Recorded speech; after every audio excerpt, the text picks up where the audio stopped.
देखिए ये कंट्रीज जो हैं ख़ास तौर पे से कतर, यूएई और Saudi Arabia in the last decade or so, they have emerged as a global, they have attracted global talent, global investment and global tech.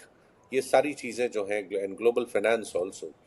तो ये एक एक तरीके से काफ़ी मेजर जो है सेंटर्स के रूप में उभरे हैं, economic centres, and they have created jobs, invested in technology, जो फ्यूचर प्रूफ इंडस्ट्रीज़ हैं उसमें काफ़ी इन्वेस्टमेंट कर रहे हैं।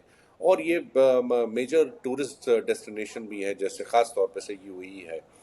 तो अब किसी भी कॉन्फ्लिक्ट में देखिए कि अगर कोई भी कंट्री इन्वॉल्व होती है तो ऑब्वियसली सेफ्टी इश्यूज के बारे में जो है फिर वो सारा फोकस हो जाता है कि is it safe to invest in the UAE. अब आने वाले टाइम में आई एम श्योर कि ये कंट्रीज जो हैं अपनी ये सारी चीज़ों के ऊपर जो है बंदे actually dissect the word and try and understand how the future आने वाले टाइम में कैसा होगा। So I'm sure they will think about balancing their geopolitical ambitions as well as risky geopolitical ambitions as well as their image as a safe haven for global investment and tourism and talent. क्योंकि बिना safety और security के तो ये तीनों चीज़ें जो है नहीं हो सकती हैं। ना तो इन्वेस्टमेंट आएगा, ना कोई टूरिस्ट आएगा, ना कोई टैलेंट आएगा। तो ये आने वाले टाइम में मेरे ख्याल से ये सब चीज़ों के ऊपर ये कंट्रीज़ ध्यान रखेंगी।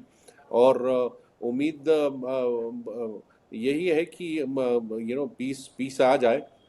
वन थिंग दो आई वुड लाइक टू से इज दैट देखिए ये कंट्रीज जो है बहुत रेजिलियंट कंट्रीज हैं।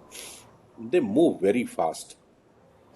अगर पीस आने वाले हफ्तों में ये if this cease fire holds and ये सीज फायर जो टेम्पररी सीज फायर है, अगर ये परमानेंट सीज फायर हो जाता है तो they can manage this crisis very well.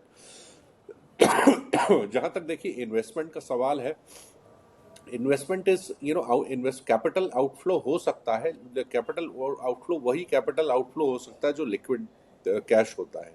जो इन्वेस्टेड या लॉक्ड कैपिटल होता है, लॉक्ड इन्वेस्टमेंट होता है, वो आउटफ्लो इतनी जल्दी नहीं होता है। तो अगर ये क्राइसिस जल्दी खत्म हो जाता है तो they can minimize their losses. But yes, आने वाले टाइम में ग्लोबल इन्वेस्टर्स जो हैं वो ज़रूर पूछेंगे कि भाई is it still a safe place. I think this is but I think these countries are smart enough that they can manage to convince the international community